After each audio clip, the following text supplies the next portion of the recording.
करायचं स्मरण. जय जय रघुवीर समर्थ. श्री समर्थ कृपेने एक सुंदर असा बोध, एक सुंदर असं श्रवण आपल्याला प्राप्त झालेलं आहे. या श्रवणाच्या माध्यमातून उत्तमच सामर्थ्यसुद्धा श्री समर्थांनी प्राप्त करून दिलेलं आहे. बघा, प्रत्यक्षपणे भाग कसा दिलेला आहे, नक्कीच श्रवण करूया. समर्थ म्हणाले, लोकांना तुम्ही असलेत काय किंवा नसले काय, अजिबात फरक पडत नाही. आता विचार करा, आपण काय विचार करतो, जर मी गेलो नाही ना एखाद्या कार्यक्रमाला, तर बघा प्रत्यक्षात ते कार्यक्रम पूर्ण होणारच नाही. परंतु तुझ्या अगोदर काही लोक गेलेली आहेत. ती लोक विचार करत असतील, जरी ही व्यक्ती आली नाही तरी आपण कार्यक्रम उत्तम प्रकारे पार पाडू शकतो. परंतु आपल्या मनाला काय वाटतं, आपल्या देहाला काय वाटतं की माझ्याशिवाय सर्व शून्य आहे. समर्थ म्हणाले, लोकांना तुम्ही असल्या नसल्याचा काहीच फरक पडत नाहीये, मग असं कसं काय? म्हणून समर्थ म्हणाले, दुसऱ्यांसाठी प्रथमतः जगण्यापेक्षा स्वतःसाठी जग. स्वतःच्या अंतरी बघा, प्रत्यक्षपणे जे प्रश्न पडलेले आहेत ते प्रथमतः त्याचं उत्तर शोध. कारण समाधान म्हणजे एक प्रकारचं वैभव असून ते अंतःकरणाची संपत्ती आहे. आता समाधान कशामध्ये आहे हे आपल्याला शोधता आलं पाहिजे. आपण काय शोधतो, तर मला 2 पैसे कुठे मिळतील हेच आपण शोधतो.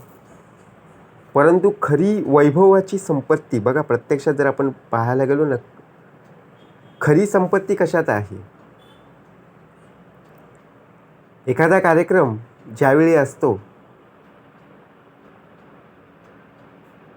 प्रत्यक्षात त्या कार्यक्रमाला जी उपस्थिती लाभते ना आपली, एखाद्या वेळी बघा प्रमुख पाहुणे म्हणून कोणाला तरी बोलवतात, आपण प्रत्यक्षात बघा वाट पाहत असतो की कधी येणार आहेत, उत्सुक असते ना, बघा उत्सुकता असते. मग तसंच जर आपलं नाव ज्यावेळी प्रमुख पाहुणे म्हणून सुचवलं जाईल, त्यावेळी बघा प्रत्यक्षात मनाला सुद्धा आनंद होईल, आपल्या घरच्यांना सुद्धा आनंद होईल. एक समाधानाची पोच पावतीसुद्धा आपल्याकडे बघा उत्तम प्रकारे राहील. मग यातच मनुष्यदेह सुखी आहे. जरी आपल्याला त्या कार्यक्रमातून पैसा मिळाला नसला तरी, कारण का आपल्याला प्रमुख पाहुणे म्हणून तिथे उपस्थिती, आपला देह गेला, मनाला शांत वाटलं, आनंद वाटलं, समाधान वाटलं. तिथे लाख रुपयाचा चेक नाही मिळाला तरी चेहऱ्यावर हसू. परंतु काही ठिकाणी बघा आपण काम करत आहोत, तिथे आपल्याला प्रथमतः काय हवंय, तर पैसा. नाव नसलं तरी चालेल, परंतु मला पैसा हवाय. आपण कोणाच्या मागे धावतोय. समर्थ म्हणाले, पैशाच्या मागे न धावता आधी कष्ट मग फळ. कष्ट जेवढे तू करशील, जेवढी मेहनत करशील, नक्कीच बघा मोबदला, फळ नक्कीच प्राप्त होईल. पण विचार कर, स्वतःसाठी जग. कारण दुसऱ्यांचं हिसकावून जर तुझा देह खात असेल तर बघा कधीही पोट भरणार नाही. अहो, दुसऱ्यांचं हिसकावून कशाला खायचं? जे आपल्या ताटात वाढलेलं आहे त्यामध्येच आपला देह सुखी समाधानी असणं फार गरजेचं आहे. कारण विचार करा, वाटून खाणारा कधीही उपाशी राहत नाही. कारण त्याला माहिती असतं, आज मी एखाद्याला दिलं की दुसरा मला देईल. परंतु आपण काय करत असतो, हातातली गोष्ट हिसकावतो, तर उद्या ती व्यक्ती बघा आपल्या जवळ येईल का खायला? नाही. कारण का त्यांना माहिती आहे, या व्यक्तीजवळ गेलो की ही व्यक्ती हिसकावून घेते. म्हणून समर्थ म्हणाले आपलं पोट अजिबात भरणार नाही आहे आणि आपल्या मनाला सुद्धा समाधान वाटणार नाही आहे. म्हणून श्वास असेल विश्वास दोन्ही अदृश्य आहेत, पण दोघांत इतकी ताकद आहे की अशक्य गोष्टीला सुद्धा शक्य बनवून देतात. आता विश्वास आहे आणि श्वास आहे. श्वास तर आपण घेत आहोत बघा, श्वास घेतोय, श्वास सोडतोय, परंतु आपला लोकांवरती असलेला विश्वास, लोकांचा आपल्यावरती असलेला विश्वास हे कशावर दिसतं? आपण असं बोलतो काय, अरे माझा तुझ्यावर विश्वास आहे. नाहीये. ते बरोबर बघा प्रत्यक्षपणे एखाद्या गोष्टीवर असलेलं प्रेम आणि अशक्य गोष्टीला सुद्धा शक्य बनवून बघा, जी गोष्ट आपल्याला अशक्य वाटते त्या गोष्टीला सुद्धा शक्य बनवण्याचं कार्य आपणच करत असतो. पण काय असतं, आजचा भाग आपल्याला समर्थांनी का प्राप्त करून दिलेला आहे? आपण एखादं चांगलं काम केलं ना तरी सुद्धा लोक बोलणारी असतात हो, की काय नाही रे, तू काम केलंस हे बरोबर आहे, पण आम्ही सुद्धा हे काम नक्कीच करू. मग आपण काय विचार करतो, अरे मी एवढं काम करण्यासाठी खूप मेहनत घेतली. आपण काय विचार करतो, लोकांनी मला शाबासकी द्यावी, परंतु नाहीये. कुठेतरी आपण कमी पडतो आणि लोक बघा स्तुती करण्याऐवजी निंदा करत बसतात. कारण प्रत्येकाचे अंदाज हे वेगवेगळे आहेत. म्हणून काही माणसं क्षणभर तर काही माणसं आयुष्यभर लक्षात राहतात. कोणती माणसं क्षणभर आणि कोणती माणसं आयुष्यभर लक्षात राहतात ना, एका कागदावर त्यांची नावं लिहून ठेव, 2 भाग पाड, आणि जी क्षणभर असणारी माणसं आणि आयुष्यभर असणारी माणसं कोण जास्त आहेत ते बघ. आणि त्यांच्यासमोर बघा प्रत्यक्ष जर आपण विचार केला ना, बोलायला गेलो किंवा एखादा कार्यक्रम असेल किंवा बघा प्रत्यक्षात कुठे आपली गाठभेट झाली, रस्त्यामध्ये आपण भेटलो, तर क्षणभर असणारी माणसं आणि आयुष्यभर लक्षात ठेवणारी माणसं त्यांच्याशी बोलताना काय फरक पडतोय ना ते बघ. कारण प्रत्येकाचे अंदाजे वेगवेगळे पाहायला मिळतील. जे क्षणभर आहेत ना ते तुम्हाला प्रत्यक्षात तुम्ही असलात काय नसलात काय त्यांना त्यांचा फरक पडणार नाही.